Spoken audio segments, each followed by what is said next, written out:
Dr. Greer, how do you think the disclosure of zero-point energy technology can occur, and how can interference from big oil and other corrupt entities be avoided?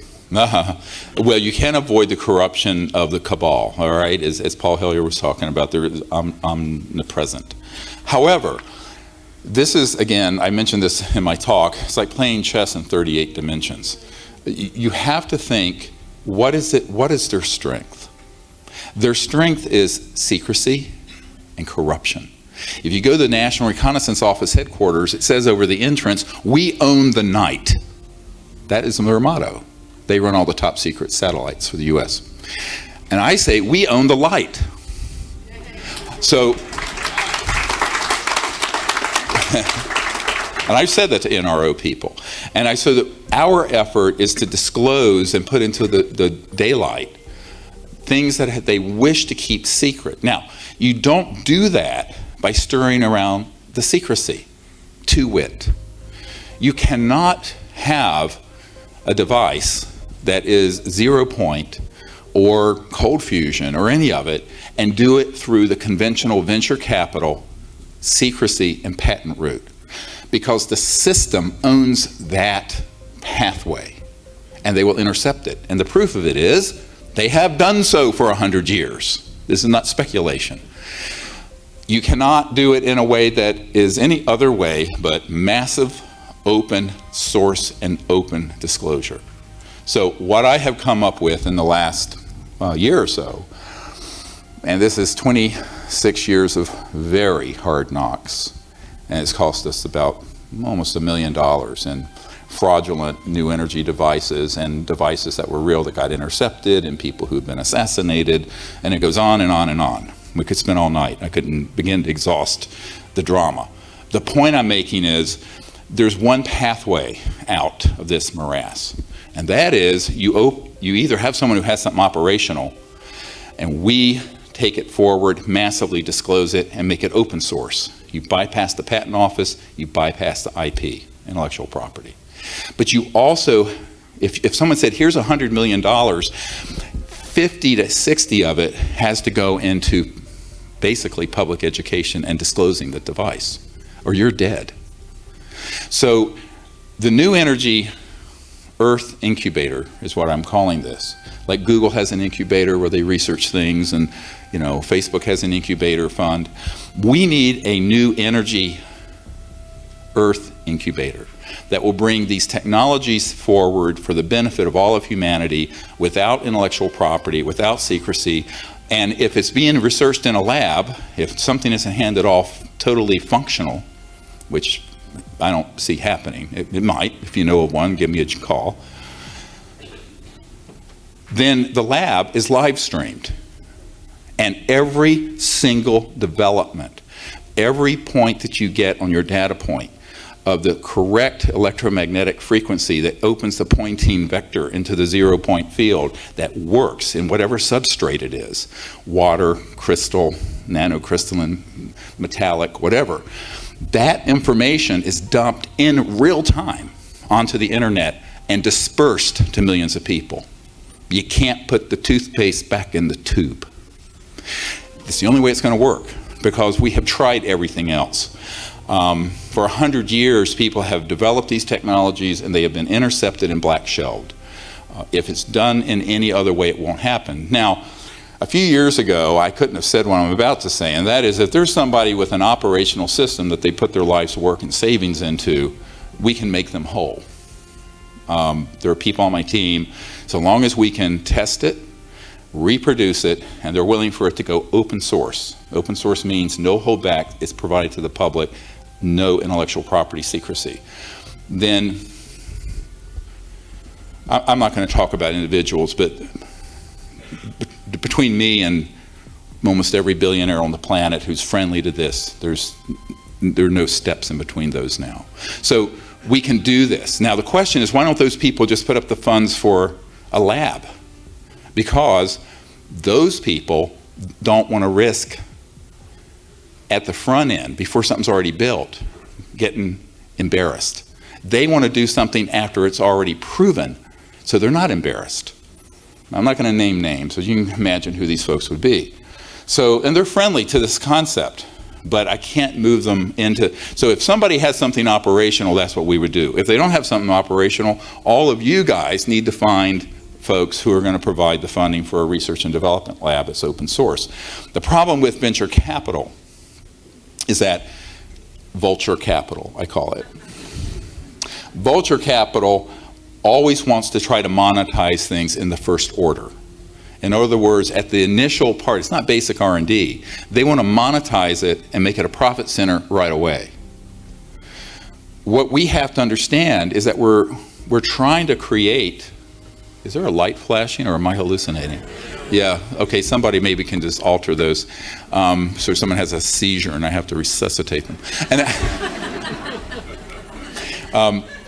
so the big cartels who want to keep this secret won't be able to frustrate a strategy that involves millions of people and scientists who know what they're doing and folks who can actually get the technologies operational. Now, I was having dinner with someone off-site while you guys were looking at the movie, and I was talking about the fact that a CIA agent named Sajaki allowed a man that I know to copy several thousand pages of confiscated energy device patents and designs back some years ago. And I have that computer disk, but it's a computer disk. Putting a lab together where you can actually build those systems up is another whole question. And it takes resources. You're not going to do a high energy physics lab for a few $100,000. You're talking 10 million up to do this at all properly. And that we have never had. We've never had that level of funding because the people who have the money want to see an operational device, but you can't get the operational device till you get the R&D funding. It's a catch-22. So this is what we're looking to try to accomplish, is to break that cycle, either have someone who has developed a technology come forward and let us open source it, because if we had something that we could independently test, independently verify, reproduce it, and prove it, then we would be able to have that team made whole. And however, they would have to agree to the strategy of open sourcing their work and not trying to monetize it in the first order, the first out of the gate. What you want to do is disclose it massively. There'll be thousands of companies that'll be formed, just like there was around the internet, and then those can then be monetized on the second order, not the first order. I know it's a complex answer to your question, but the strategy is actually very well thought through, and any other strategy will fail. It absolutely will fail. I'll give you a great example. Everybody heard of Stan Meyer's car that ran on water? What you didn't hear about was the toroidal system he had. It looked like a donut. That was a magnetically charged fluid in the center of this ring, a donut-shaped system, that was many times over unity, putting out more energy than you had to put in from the so-called zero-pointer quantum vacuum flux field. And that had a national security order on it dating back to the 80s. When my group was trying to acquire that warehouse full of intellectual property, the heirs went to the highest bidder, which was not us. We only had a few $100,000. A group came in with millions. They acquired it. It went to Michigan to an engineering group. That entire team has been assassinated as of last year. So, yes. So, because they did it, they want to keep it secret. They pulled it in, and all that work is gone. It's in the black pit of Calcutta.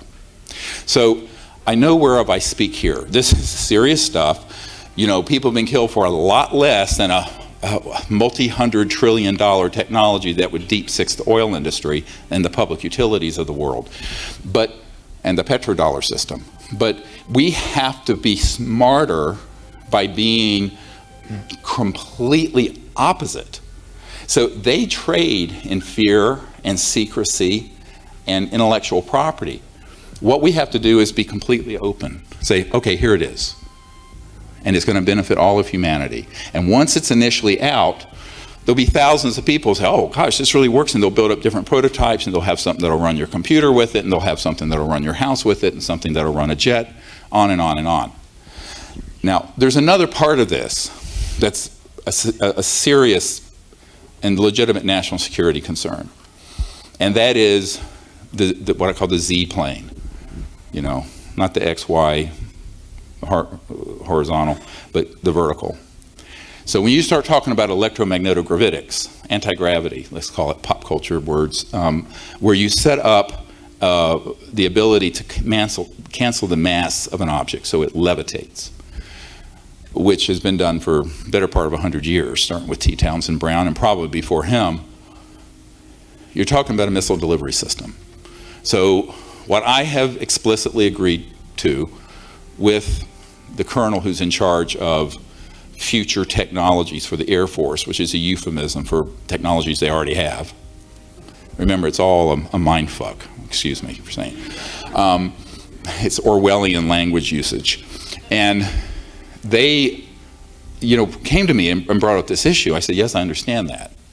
Because the world is becoming more and more unstable, because it's more and more unjust, and more a disparity between the wealthy and the poor. This breeds radicalism, which is what we're seeing all over the world. And it's not going to change by staying on oil, by the way. So in the meanwhile, you have to phase this technology in. So the first phase would be stationary energy devices that are quote unquote free energy.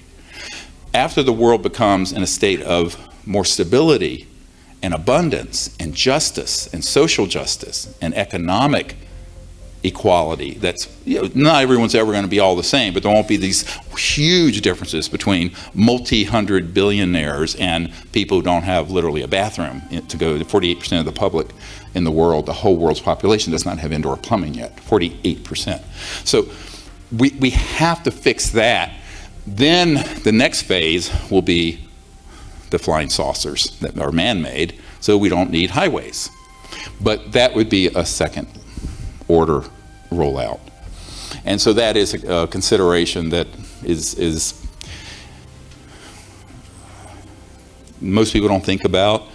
I tell people right now humanity is on its back, flat, collapsing. We need to stand up and crawl before we levitate. All right? And we'll levitate eventually, but we need to get up and walk. And right now we're not walking, we're down. Our biosphere is collapsing, our civilization is collapsing. So this is a rescue mission to Earth. Now, by the way, the ETs are very aware of this, and that's what they're watching. So in the meanwhile, there's not going to be a massive ET intervention unless we get to DEFCON 1, and the worst case scenarios. We hope that doesn't happen. So we have to fix this before it gets to that point of breakage, of tipping point. And we can. I can tell you that if the public, like a few hundred people in this room, if everyone in this room told everyone they know and they told everyone they know to support this kind of research effort, it could happen. And probably in a year and a half, 2 years, there'd be an operational device that'd be open source out to the public.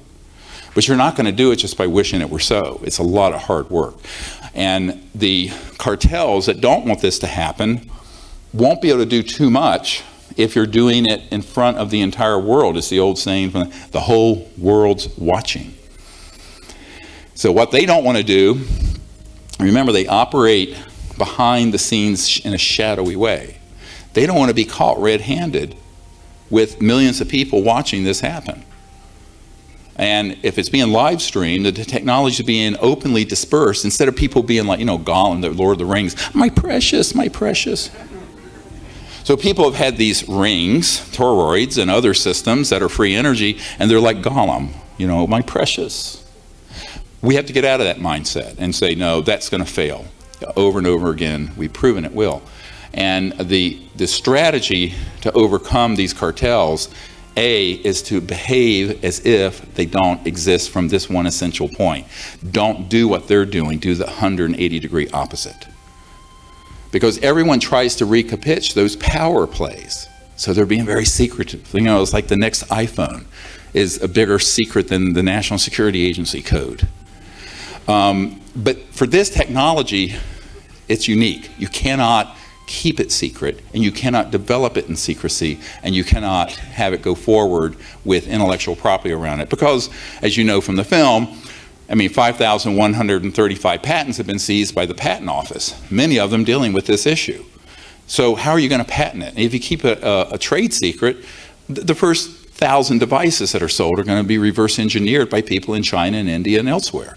So people are spending their lives working on this in a secretive way, when if there was open source and collaboration amongst hundreds of brilliant people, you'd come to the solutions very quickly. Like GitHub, which is a software solutions company that's open source. So it's the same concept, and that's how we would defeat the cartels, is to do it very openly, let them own the night, let them play all their shadowy games, we own the light. That's what we'll do. What level of confidence do you have in the possibility of the Trump administration addressing this issue of disclosure? Well, you know, a broken watch is correct twice a day, anything is possible. You know, what my concern is that people waste their time and effort putting hope and sitting on their hands, not doing anything, thinking someone else is going to do it for them. Big mistake. I can't do this by myself, and neither can anyone else in this room. Millions of us can. That's why we made this film. It was crowdfunded by 5,000 people. But no corporation put in any money in it. I mean, this was all 100% we, the people, did this. Now the donations, you know, thank you, by the way, those of you who supported it, thank you very much. And the contributions were from $5 to $111,000. So they went the whole gamut. But what I'm saying is that we can do disclosure and bring these technologies out and just ignore the government. Now, I have a home in DC. My main home's out in the mountains, the Blue Ridge Mountains, and it's right near the White House. I can see the White House from my place. Hi. And, you know, when I need to march something through the back door, we march it through the back door. But, you know, I've been doing this since the first year of President Clinton's administration, and have dealt with high people, very high senior officials in every administration since 1993. So that's 24 years on and running TikTok. So from my perspective, and perhaps I'm a little jaundiced over this, but I really don't see the courage existing or the ability to stand up to the kind of banking, gangbangster, oil, and other special interests to actually make something like this happen. Never mind the ecclesiastical and religious authorities that don't want this out. We didn't even talk about that yet. All right? So, for example, some years ago, I had a man who was involved with, who worked at JPL, Jet Propulsion Labs for NASA, and he came up to me, he says, yes, you're quite right about those objects on Mars. They do exist, but we pixelated them out because we don't want the public to know. And I said, well, why? They're very ancient. He says, yes, they're in the millions of years old, not thousands, millions. Pyramids, obelisks, all kinds of things. And those do exist from a very long time ago. In a galaxy far, far, no, it wasn't a galaxy. So, in our solar system. And I said, but so what's the big deal? It's not a current operational UFO that is basically a free energy and anti-gravity device that's being disclosed. It's an ancient, he says, yes, but the religious authorities don't want that disclosed. I went, what? This is an engineer and a scientist at JPL. And he said, yes, he said, because if that were disclosed, it would collapse the foundations of the orthodox fundamentalist belief systems of every organized religion on earth. To which I said, well, good. It's childhood's end. You know, I mean, I'm sorry, if you believe the world is 6,000 years old and we rode dinosaurs bareback, you got a problem. But, you know, my point is, as Senator Patrick Daniel Moynihan said, everyone is entitled to their own opinion, but not their own set of facts. Okay, now we have alternative facts and fake facts and real facts. You know, it's like so Orwellian. So I think that the one bright spot with the current administration is that they're unconventional. And We have handed off to the administration a briefing, and we have points of contact in the administration and quite high up, and we'll see. Now, John Podesta, who, as you all know, was chief of staff for Bill Clinton, but was the campaign chairman for Hillary Clinton, it was an open advocate of disclosure. In 2002, after we did the 2001 National Press Club, he had his own press conference and talked about this. And when he left the Obama White House, he said his greatest regret of being in government all these years was not being able to affect government disclosure on the UFO issue. I'm paraphrasing, but pretty close to what he said. And the fact is, the people who are in the Oval Office don't have the power you think they have, because power is only what you are willing to use. In other words, there's potential power and there's actual power. But if the power of the presidency, let's say, or your prime minister, is there theoretically, but they're too afraid to use it, or there are too many corrupting influences around them saying don't do it, for whatever reason, whether it be religious, technological, alleged national security, which is the thing that every excuse can be made for that, then what you end up with is a president that will not push too hard, or if he does, perhaps he gets threatened. And when Bill Clinton was drilling down on this, and I put the brief together for him, the so-called best available evidence, and a very good friend of his came to my house after I briefed the CIA director and said, well, President Clinton's very supportive of this, but his people are convinced that if he pushes on this, he will end up like Jack Kennedy. And I thought he was joking and laughed. He says, I'm not joking. So I said, well, let's have a conversation away from the children. He was at the dinner table at my home after dinner, and he explained to me that they honestly didn't think that they could protect him. And I've had two people confirm to me in the last few years that this briefing, it was about a 500-page brief, that Bill Clinton kept it in the private quarters of the White House and would sit there going through it. And one of his friends, who I knew quite well, told me the story of sitting there with him. He used to keep it on the toilet in his bathroom, and would look at it when he was on the John, and he brought it out into the living quarters, and was sitting there going through it. And he was going through, he says, I know all this is true, but they won't tell me a thing, not a goddamn thing. It's exactly how she impersonated him saying that. So, and then I, more recently, in December, met with Senator John Warner's son, and he had been in the Oval Office, and met also with, and brought this issue up to Clinton, and Clinton said the same thing. He says, I know this, but they won't tell me a thing, not a thing. Now, some presidents are told a little bit, some are told a lot, but all of them are told what they think they should be told. So the cabal will tell, for example, President Reagan, that yes, there are ETs, but they're a threat. Go make this speech at the United Nations, that we'll unite the world around an alien threat. And by the way, give us a few $100 billion for Star Wars. That's the Strategic Defense Initiative. And he went, oh, okay. Because he couldn't figure out he was being played like a puppet. So all of it has to do with the courage of who that person is, what their bandwidth is. I hate to be that blunt about it. It's just IQ. And also, what are their values? Are they willing to risk everything to do something great for the world and for humanity? My experience with moneyed people and lawyers and politicians is not so much. That's not their currency. Their currency is power and staying in power. So rarely does someone bite the hand that's going to feed them, right?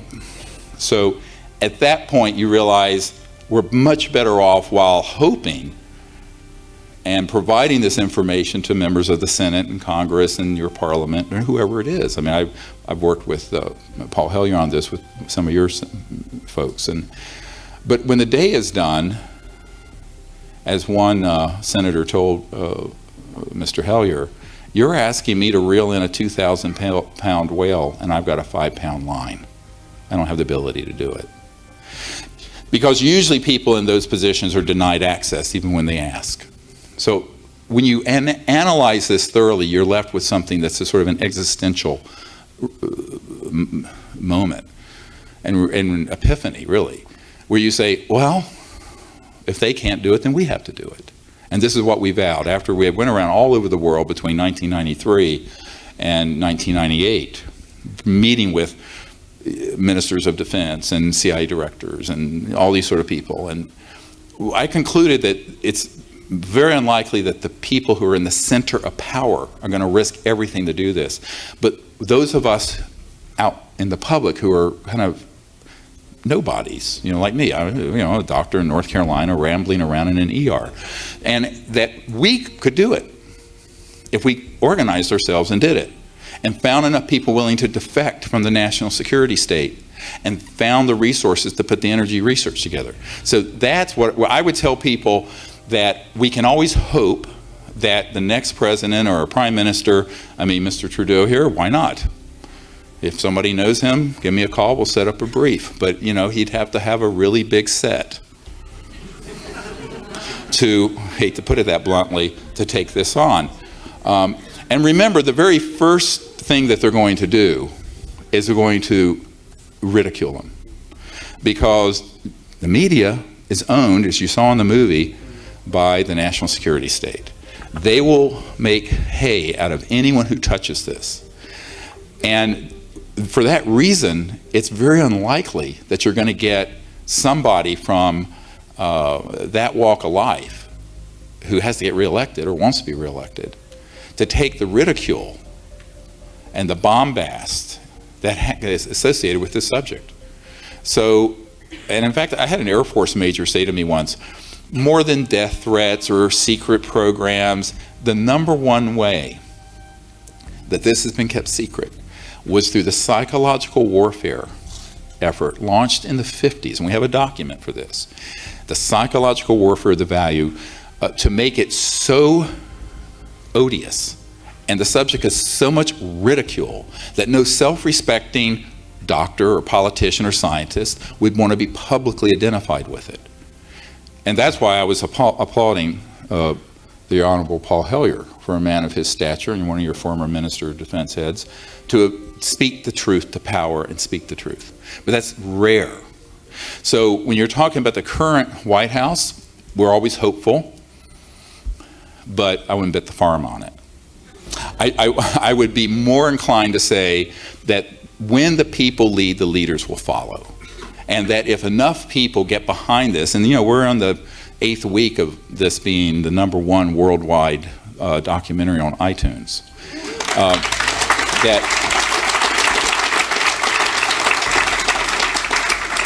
and there's something that's going to be happening in August that'll be 10 times bigger.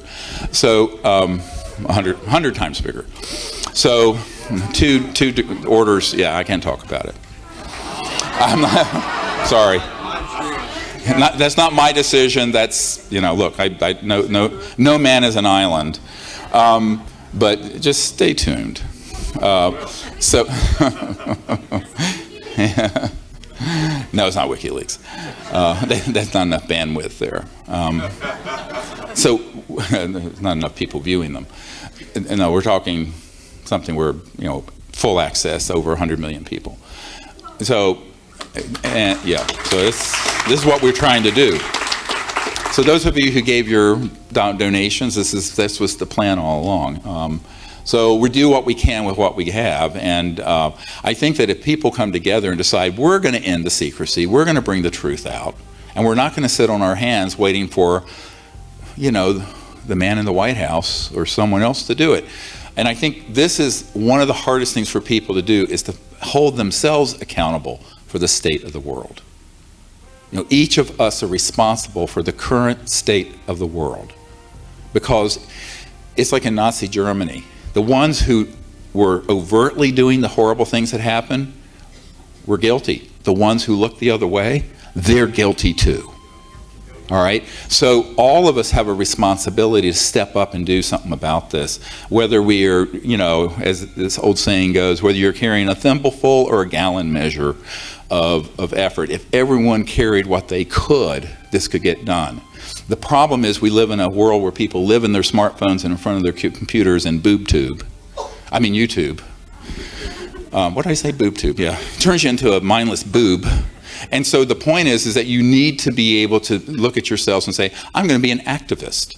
I'm going to get up and tell people about this. And by the way, one of the reasons we created this film was so that you could show this to any skeptic. And there's enough meat in here, and there's enough dispositive evidence, testimony, documents, that hard-boiled skeptic, if they'll sit through it, will go, wow, there must be something to this. We've gotten a lot of feedback from academic people who thought this was all poppycock, who are saying, wow. And that's who it was made for. It was made for people who are reasonably open-minded but really don't know much about the subject, and to take them into the evidence, the structure of illegal secrecy and unacknowledged special access projects, and the raison d'etre, the reason for the secrecy. And that's what we tried to achieve. If you enjoyed this video, make sure to check out the next one right here on the Best of Dr. Stephen Greer.